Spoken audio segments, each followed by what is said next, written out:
Hi friends, welcome to Aadhar's kitchen. ಬನ್ನಿ friends, ಇವತ್ತಿನ ವಿಡಿಯೋದಲ್ಲಿ ಒಣಗನ ಸೊಪ್ಪು ಮತ್ತು ಮೊಳಕೆ ಹುರುಳಿಕಾಳು ಬಸ್ಸಾಂಬಾರನ್ನ ಹೇಗೆ ಮಾಡೋದು ಅಂತ ನೋಡೋಣ.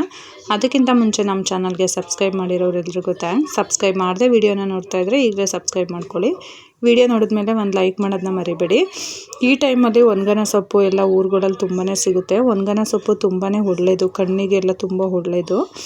ಒಣಗನ ಸೊಪ್ಪಿನ ಬಸ್ಸಾರು ಮತ್ತು ಪಲ್ಯ ತುಂಬಾ ರುಚಿಯಾಗಿರುತ್ತೆ. ಅದು ಬೇಳೆ ಜೊತೆ, ತೊಗರಿ ಬೇಳೆ ಜೊತೆನೂ ಮಾಡ್ಬೋದು, ಇಲ್ಲ ಮೊಳಕೆ ಹುರುಳಿಕಾಳು ಜೊತೆನೂ ಕೂಡ ಮಾಡ್ಬೋದು. ನಾನಿಲ್ಲಿ ಮೊಳಕೆ ಹುರುಳಿಕಾಳು ಜೊತೆ ಮಾಡ್ತಾಯಿದ್ದೀನಿ. ಈಗ ಬಸ್ಸಾಂಬಾರನ್ನ ಹೇಗೆ ಮಾಡೋದು ಅಂತ ನೋಡೋಣ. ಈಗ ನೋಡಿ, ನಾನಿಲ್ಲಿ ಒಣಗನ ಸೊಪ್ಪನ್ನ ತೊಗೊಂಡಿದ್ದೀನಿ. ನಾನು ಊರಿಗೆ ಹೋಗಿದ್ದೆ, ಊರಲ್ಲಿ ಒಣಗನ ಸೊಪ್ಪಿತ್ತು ಅಂತ ಕಿತ್ಕೊಂಡು ಬಂದಿದ್ದೀನಿ. ನೋಡಿ, ಒಂದೊಂದು ಊರ ಕಡೆ ಒಂದೊಂದು ಹೆಸ್ರಲ್ಲಿ ಕರೀತಾರೆ. ನಮ್ಮ ಕಡೆ ಎಲ್ಲ ಇದನ್ನು ಒಣಗನ ಸೊಪ್ಪು ಅಂತ ಕರೀತಾರೆ. ನೋಡಿ, ಇದೇನೇ ಗೊತ್ತಾಗ್ತಿದೆ ಅಲ್ವಾ? ಇದು ಬೇರೆ ಥರ ನೆಲದಲ್ಲೇ ಸ್ಪ್ರೆಡ್ ಆಗ್ತಾ ಹೋಗುತ್ತೆ. ತುಂಬಾ ಒಳ್ಳೆಯದು ಫ್ರೆಂಡ್ಸ್. ಇದು ಸಿಕ್ಕಿದ್ರೆ ಮಿಸ್ ಮಾಡದೆ ತೊಗೊಂಬಂದು ಮಾಡ್ಕೊಳ್ಳಿ. ಮತ್ತು ಸೊಪ್ಪು ಮಾರೋರ ಹತ್ರನೂ ಕೆಲವು ಕಡೆ ಎಲ್ಲ ಮಾರ್ತಾರೆ ಇದನ್ನು ಚೆನ್ನಾಗಿ ಒಂದು 3 ಸಲ ಚೆನ್ನಾಗಿ ತೊಳ್ಕೊಂಡಿದ್ದೀನಿ. ಇದು ನೆಲದಲ್ಲೇ, ಕೀರೆ ಸೊಪ್ಪು ಥರ ನೆಲದಲ್ಲೇ ಸ್ಪ್ರೆಡ್ ಆಗುತ್ತೆ. ಹಾಗಾಗಿ ಮಣ್ಣು ಕೂಡ ಜಾಸ್ತಿ ಇರುತ್ತೆ. ಚೆನ್ನಾಗಿ ತೊಳ್ಕೊಬೇಕು. ಚೆನ್ನಾಗಿ ತೊಳ್ಕೊಂಡು ನಾನಿಲ್ಲಿ ಕಟ್ ಮಾಡ್ಕೊತಾ ಇದ್ದೀನಿ ಚಿಕ್ಕ ಚಿಕ್ಕದಾಗಿ. ಸ್ವಲ್ಪ ಕಡ್ಡಿ ಥರ ಇರುತ್ತಲ್ವ, ಹಾಗಾಗಿ ಚಿಕ್ಕದಾಗಿ ಕಟ್ ಮಾಡ್ಕೋಬೇಕು. ನೀವು ತುಂಬ ಎಳೆದಾದರೆ ಹಾಗೆ ಹಾಕೋಬೋದು. ಸ್ವಲ್ಪ ಕಡ್ಡಿ ಥರ ಇದ್ದರೆ ಚಿಕ್ಕದಾಗಿ ಈ ಥರ ಕಟ್ ಮಾಡ್ಕೊಳ್ಳಿ. ನಾವು ತುಂಬ ದಿನ ಆಗಿತ್ತು ಒಣಗನ ಸೊಪ್ಪನ್ನ ತಿಂದು. ತುಂಬಾ ರುಚಿಯಾಗಿರುತ್ತೆ, ತುಂಬ ಆರೋಗ್ಯಕ್ಕೂ ಕೂಡ ತುಂಬಾ ಒಳ್ಳೆಯದು. ಈ ಸಲ ಸಿಕ್ತು ಅಂತ ನಾನು ಊರಲ್ಲಿ ಕಿತ್ಕೊಂಡು ಬಂದಿದ್ದೆ.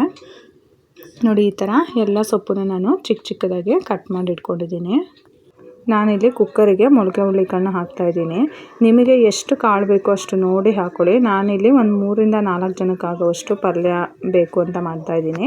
ನೀವು ಎಷ್ಟು ಕ್ವಾಂಟಿಟಿಲಿ ಬೇಕೋ ಅಷ್ಟು ನೋಡಿ ಕಾಳನ್ನು ಹಾಕ್ಕೊಳ್ಳಿ. ಮೊಳಕೆ ಹುರುಳಿಕಾಳನ್ನ ಹಾಕ್ಕೊಂಡಾದ್ಮೇಲೆ ನಾನಿಲ್ಲಿ ಕಟ್ ಮಾಡಿರೋ ಅಂಥ ಒಣಗನ ಸೊಪ್ಪನ್ನು ಸೇರಿಸ್ತಾಯಿದ್ದೀನಿ. ಇದು ಬೆಂದಮೇಲೆ ಸ್ವಲ್ಪ ಕಡಿಮೆ ಆಗುತ್ತೆ. ಈಗ ಕುಕ್ಕರ್ ತುಂಬ ಇದೆ ಅನ್ನೋ ಥರ ಅನಿಸುತ್ತಲ್ವ, ಬೆಂದಮೇಲೆ ಅದು ಕಡಿಮೆ ಆಗುತ್ತೆ. ಈ ಥರ ನೀಟಾಗೆ ಮೊಳಕೆ ಹುರುಳಿಕಾಳು ಮತ್ತು ಸೊಪ್ಪು ಎರಡನ್ನೂ ಹಾಕಿ ಸ್ವಲ್ಪ ಉಪ್ಪನ್ನು ಹಾಕ್ಕೊಳ್ಳಿ. ಸೊಪ್ಪು ಕಾಳಿಗೆ ಎಷ್ಟು ಬೇಕೋ ಅಷ್ಟು ಉಪ್ಪನ್ನು ನೋಡಿ ಹಾಕ್ಕೊಳ್ಳಿ. ಉಪ್ಪನ್ನು ಹಾಕ್ಕೊಂಡಾದ್ಮೇಲೆ ಸೊಪ್ಪು ಮುಳುಗೋವಷ್ಟು ಸ್ವಲ್ಪ ನೀರನ್ನು ಹಾಕ್ಕೋಬೇಕು. ತುಂಬ ಜಾಸ್ತಿ ನೀರನ್ನು ಹಾಕ್ಕೊಬಿಟ್ಟು, ನಿಮಗೆ ಸಾಂಬಾರಿಗೆ ಎಷ್ಟು ಬೇಕೋ ಅಷ್ಟು ನೋಡಿ ನೀರನ್ನು ಸೇರಿಸ್ಕೊಳ್ಳಿ. ನೀವು ಜಾಸ್ತಿ ಸಾಂಬಾರು ಮಾಡ್ಕೋಬೇಕು ಅಂದರೆ ನೀರನ್ನು ಸ್ವಲ್ಪ ಜಾಸ್ತಿ ಹಾಕ್ಕೊಳ್ಳಿ. ಕಮ್ಮಿ ಸಾಂಬಾರು ಬೇಕು ಅಂದರೆ ನೀರನ್ನ ಸ್ವಲ್ಪ ಕಮ್ಮಿ ಹಾಕ್ಕೊಳ್ಳಿ. ನೋಡಿ, ಇಷ್ಟು ಮುಳುಗೋವಷ್ಟು ಹಾಕ್ಕೊಂಡ್ರೆ ಸಾಕು. ಸೊಪ್ಪು ಕಾಳು ಎರಡು ಚೆನ್ನಾಗಿ ಬೇಯುತ್ತೆ.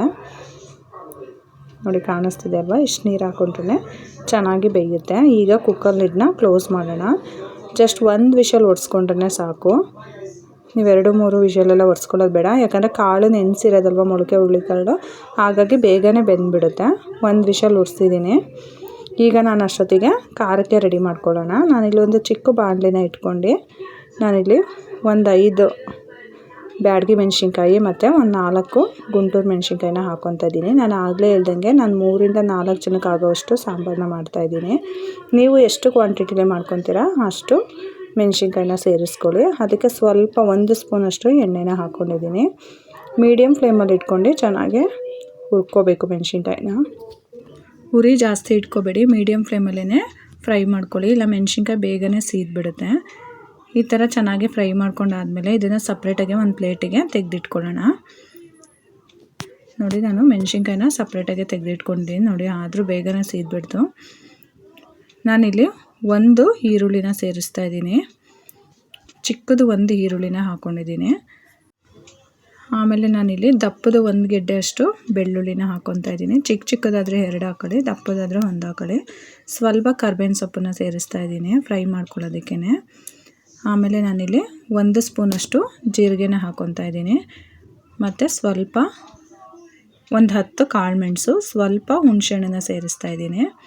ಇದೆಲ್ಲದನ್ನು ಚೆನ್ನಾಗಿ ಫ್ರೈ ಮಾಡ್ಕೋಬೇಕು. ನಾವು ಆಗಲೇ ಮೆಣಸಿನ್ಕಾಯಿ ಹುರಿಯೋದಕ್ಕೇ ಎಣ್ಣೆ ಹಾಕ್ಕೊಂಡಿದ್ವಲ್ಲ, ಅಷ್ಟೇ ಎಣ್ಣೆ ಸಾಕು, ಮತ್ತೇನು ಹಾಕ್ಕೊಳ್ಳೋದು ಬೇಡ. ಅದರಲ್ಲೇ ಮೀಡಿಯಮ್ ಫ್ಲೇಮಲ್ಲಿ ಇಟ್ಕೊಂಡು ಚೆನ್ನಾಗಿ ಫ್ರೈ ಮಾಡ್ಕೋಬೇಕು. ನಾನಿಲ್ಲಿ 1 ಚಿಕ್ಕ ಟೊಮೊಟೊನ ಸೇರಿಸ್ತಾ ಇದ್ದೀನಿ. ನಿಮಗೆ ಟೊಮೊಟೊ ಬೇಡ ಅಂದರೆ ಹುಣಸೆಹಣ್ಣನ್ನೇ ಕೂಡ ಇನ್ನೊಂದು ಸ್ವಲ್ಪ ಜಾಸ್ತಿ ಹಾಕ್ಕೋಬೋದು. ನಾನಿಲ್ಲಿ ಹುಣಸೆಹಣ್ಣು ಟೊಮೊಟೊ ಎರಡನ್ನೂ ಹಾಕ್ಕೊಂಡಿದ್ದೀನಿ.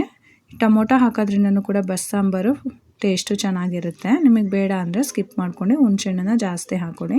ಇದೆಲ್ಲದನ್ನು ಚೆನ್ನಾಗಿ ಫ್ರೈ ಮಾಡ್ಕೊಂಡಾದಮೇಲೆ ನೋಡಿ ಈ ಥರ ಎಲ್ಲ ಸ್ವಲ್ಪ ಸಾಫ್ಟ್ ಆಗಬೇಕು, ಅಲ್ಲಿವರೆಗೂ ಚೆನ್ನಾಗಿ ಫ್ರೈ ಮಾಡ್ಕೊಳ್ಳಿ. ಫ್ರೈ ಮಾಡ್ಕೊಂಡು ಆಗಿದೆ, ಗ್ಯಾಸ್ನ ಆಫ್ ಮಾಡ್ಕೊಂಡಿದ್ದೀನಿ. ಈಗ ನಾನಿಲ್ಲಿ ಕುಕ್ಕರ್ಗೆ ಆವಾಗಲೇ ಒಂದು ವಿಷಲ್ ಹೊಡ್ಸಿದ್ನಲ್ಲ, ಇದು ಕಂಪ್ಲೀಟಾಗಿ ತಣ್ಣಗಾಗಿದೆ. ನೋಡಿ ಸೊಪ್ಪು ಕಾಳು ಎರಡೂ ಕೂಡ ಚೆನ್ನಾಗಿ ಬೆಂದಿದೆ. ಇದನ್ನು ಸೊಪ್ಪಿನ ಜಾಲರಿಗೆ ಹಾಕಿ ಸೋಸ್ಕೊಳ್ಳೋಣ ನಾವು ನೀಟಾಗೆ. ನೀರು ಸಪ್ರೇಟು ಮತ್ತು ಸೊಪ್ಪನ್ನು ಸಪ್ರೇಟಾಗಿ ಸೋಸ್ಕೊಳ್ಳೋಣ.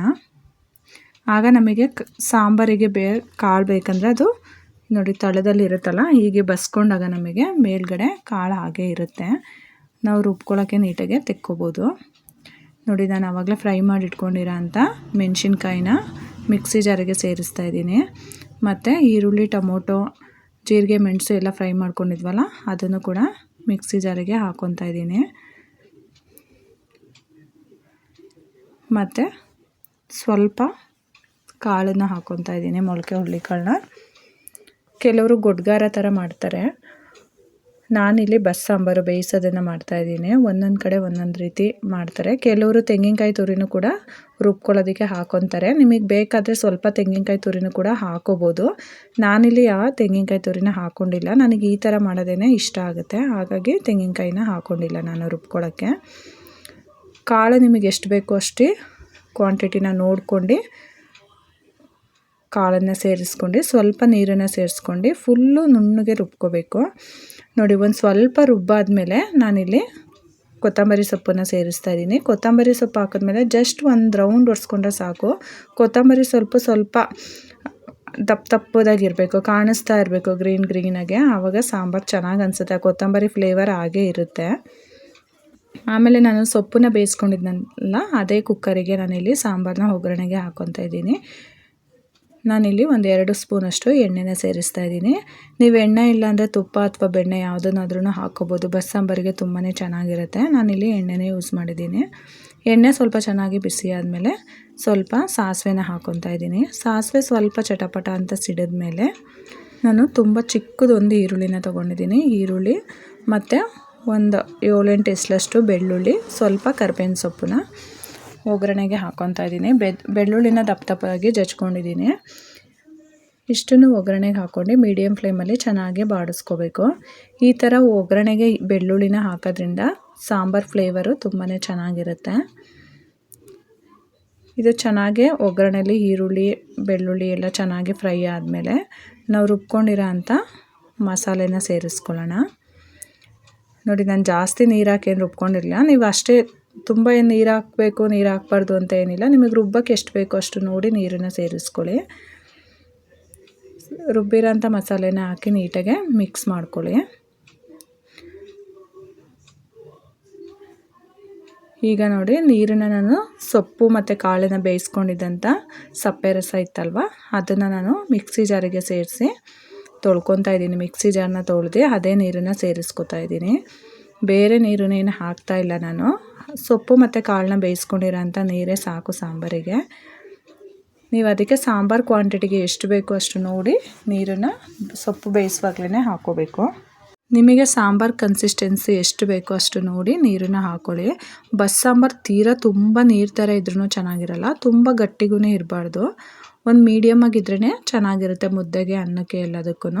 ನಾನು ನೋಡಿ ಇರೋ ಅಂಥ ನೀರನ್ನು ಅಷ್ಟನ್ನು ಕೂಡ ಸೇರಿಸ್ತಾ ಇದ್ದೀನಿ, ಕರೆಕ್ಟಾಗಿ ಆಗುತ್ತೆ. ನೋಡಿ ಈ ಹದದಲ್ಲಿ ಇದ್ದರೆ ಸಾಂಬಾರು ಕರೆಕ್ಟಾಗಿದೆ. ನಾನಿಲ್ಲಿ ರುಚಿಗೆ ತಕ್ಕಷ್ಟು ಉಪ್ಪನ್ನು ಹಾಕ್ಕೊತಾ ಇದ್ದೀನಿ. ನಾವು ಆವಾಗಲೇ ಸೊಪ್ಪನ್ನು ಬೇಯಿಸೋದಕ್ಕೂ ಕೂಡ ಉಪ್ಪನ್ನು ಹಾಕ್ಕೊಂಡಿದ್ವಿ. ಅಂದರೆ ಸೊಪ್ಪು ಬೇಯಿಸಿದ ನೀರಲ್ಲೂ ಕೂಡ ಉಪ್ಪಿನಂಶ ಇರುತ್ತೆ, ನೋಡಿ ಉಪ್ಪನ್ನು ಹಾಕ್ಕೊಳ್ಳಿ. ಸಾಂಬಾರು ಕುದೀತಾ ಇರಲಿ ಅಷ್ಟೊತ್ತಿಗೆ ನಾನಿಲ್ಲಿ ಸೊಪ್ಪಿಗೆ ಒಗ್ಗರಣೆನ ಹಾಕ್ಕೊತೀನಿ. ಈಗ ಒಂಚೂರು ಬಾಣಲಿನ ಇಟ್ಕೊಂಡು ಅದಕ್ಕೆ ಒಂದು 2-3 ಸ್ಪೂನಷ್ಟು ಎಣ್ಣೆನ ಸೇರಿಸ್ಕೊಳ್ಳೋಣ. ಎಣ್ಣೆ ಸ್ವಲ್ಪ ಚೆನ್ನಾಗಿ ಕಾದ್ಮೇಲೆ ಸ್ವಲ್ಪ ಸಾಸಿವೆನ ಹಾಕ್ಕೊತಾ ಇದ್ದೀನಿ. ಸಾಸಿವೆ ಸ್ವಲ್ಪ ಚಟಪಟ ಅಂತ ಸಿಡಿದ್ಮೇಲೆ ನಾನಿಲ್ಲಿ ಒಂದು 2-3 ಈರುಳ್ಳಿ ಎಲ್ಲ ಜಾಸ್ತಿ ಹಾಕಿದಷ್ಟು ಪಲ್ಯ ಚೆನ್ನಾಗಿರುತ್ತೆ. ನಾನು ನೋಡಿ ಇಲ್ಲಿ ದಪ್ಪದು 2 ಈರುಳ್ಳಿನ ಕಟ್ ಮಾಡ್ಕೊಂಡಿದ್ದೀನಿ. ಮತ್ತು ಸ್ವಲ್ಪ ಕರಿಬೇವಿನ ಸೊಪ್ಪನ್ನ ಹಾಕ್ಕೊತಾ ಇದ್ದೀನಿ. ಈರುಳ್ಳಿನೆಲ್ಲ ಚೆನ್ನಾಗಿ ಮೀಡಿಯಮ್ ಫ್ಲೇಮಲ್ಲಿ ಫ್ರೈ ಮಾಡ್ಕೊಳ್ಳಿ. ನೀವು ಈರುಳ್ಳಿ ಎಲ್ಲ ಎಷ್ಟು ಹಾಕ್ತೀರಾ, ಈರುಳ್ಳಿ ತೆಂಗಿನಕಾಯಿ ಎಲ್ಲ ಎಷ್ಟು ಹಾಕ್ತೀರಾ, ಪಲ್ಯ ಅಷ್ಟು ರುಚಿಯಾಗಿರುತ್ತೆ. ಇದನ್ನು ಚೆನ್ನಾಗಿ ಬಾಡಿಸ್ಕೋಬೇಕು. ಖಾರಕ್ಕೆ ನೀವು ಬೇಕಾದರೆ ಒಣಮೆಣ್ಸಿನ್ಕಾಯಿನೂ ಕೂಡ ಹಾಗೆ ಒಗ್ಗರಣೆಗೆ ಮುರಿದು ಹಾಕೋಬೋದು. ಈರುಳ್ಳಿಗೆ ಎಷ್ಟು ಬೇಕೋ ಅಷ್ಟು ನೋಡಿ ಉಪ್ಪನ್ನು ಸೇರಿಸ್ಕೊಳ್ಳಿ. ನೀವು ಆಗಲೇ ಸೊಪ್ಪು ಬೇಯಿಸೋಕ್ಕೂ ಕೂಡ ನಾನು ಉಪ್ಪು ಹಾಕ್ಕೊಂಡಿದ್ದೆ ಅಲ್ವಾ, ಹಾಗಾಗಿ ಸ್ವಲ್ಪ ಉಪ್ಪನ್ನು ಸೇರಿಸ್ತಾ ಇದ್ದೀನಿ.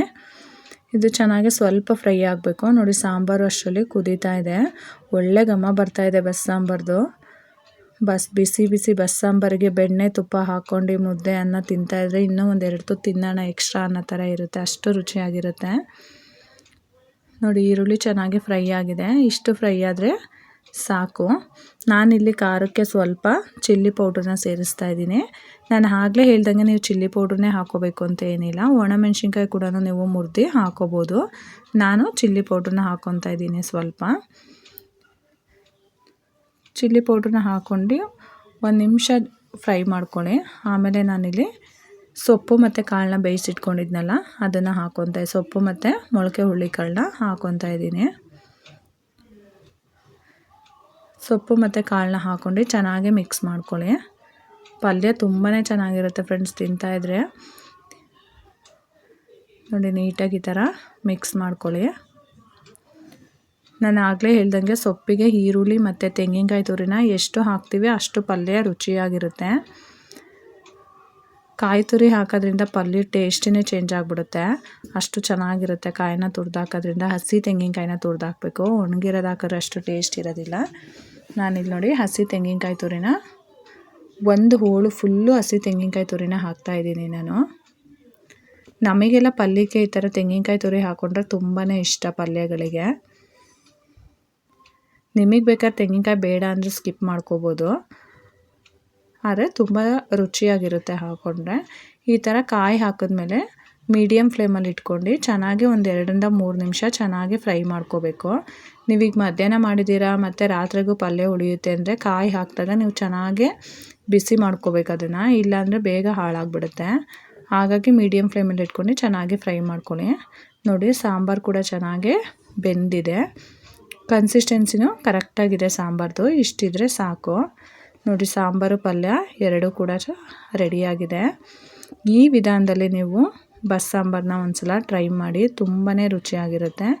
ನೀವು ಒಂದ್ಸಲ ಮಿಸ್ ಮಾಡದೆ ಒಣಗನ ಸೊಪ್ಪು ಮತ್ತು ಮೊಳಕೆ ಹುರುಳಿಕಾಳು ಕಾಂಬಿನೇಷನಲ್ಲಿ ಬಸ್ಸಾಂಬಾರನ್ನ ಮಾಡಿ ಹೇಗಿತ್ತು ಅಂತ ಕಮೆಂಟ್ ಮಾಡಿ ತಿಳಿಸಿ. ವಿಡಿಯೋ ಇಷ್ಟ ಆಗಿದ್ರೆ ನಿಮ್ಮ ಫ್ಯಾಮಿಲಿ ಫ್ರೆಂಡ್ಸಿಗೂ ಕೂಡ ಶೇರ್ ಮಾಡಿ.